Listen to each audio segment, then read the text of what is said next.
Woke up for some breakfast and some time on the beach. Catherine gathered some shells and we got our bags and headed to the vans.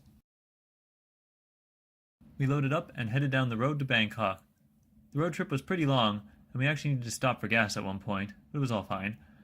We came across a few toll booths, and one had a guard completely decked out in special ops gear. I wanted to get a photo of it, wasn't sure if that would go over well, so I didn't.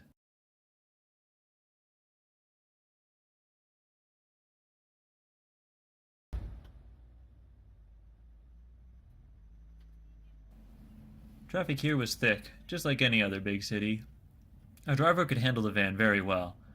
We eventually made it to our destination, which was a hotel someone else was staying in. We were going to leave our bags with them for the day.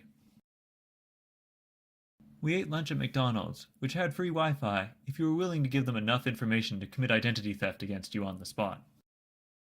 Catherine then had to get some Starbucks. The mall we got in was interesting. We spent a bit of time here and then headed off via the SkyTrain to the weekend market. The SkyTrain was a smooth and organized experience. We wandered around the market for a couple of hours, got a souvenir, and then headed back. The experience was similar to other markets. We went back to the mall I mentioned earlier. This mall is called Terminal 1. The mall is themed floor by floor to represent areas of the world: Japan, France, London, and 3 areas of the US. The theme ran throughout, even in the hallways leading to the bathroom. The bathrooms here were in an extremely nice state, and the toilets had every feature imaginable.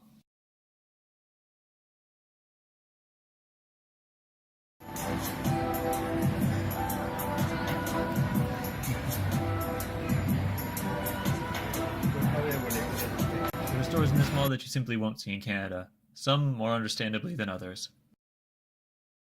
There were a few arcade machines here. Catherine and I took the opportunity to play Mario Kart, and I challenged some stranger to Initial D.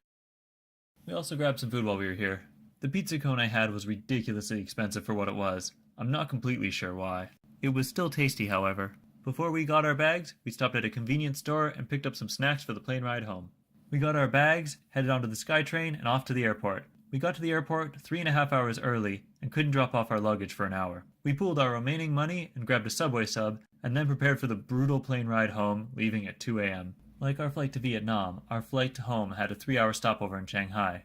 We got to watch the confusion of the Shanghai airport again, get some food, and be told not to bring dynamite, mortar bombs, and the incredibly dangerous lithium-ion batteries and powered-on cell phones onto the plane.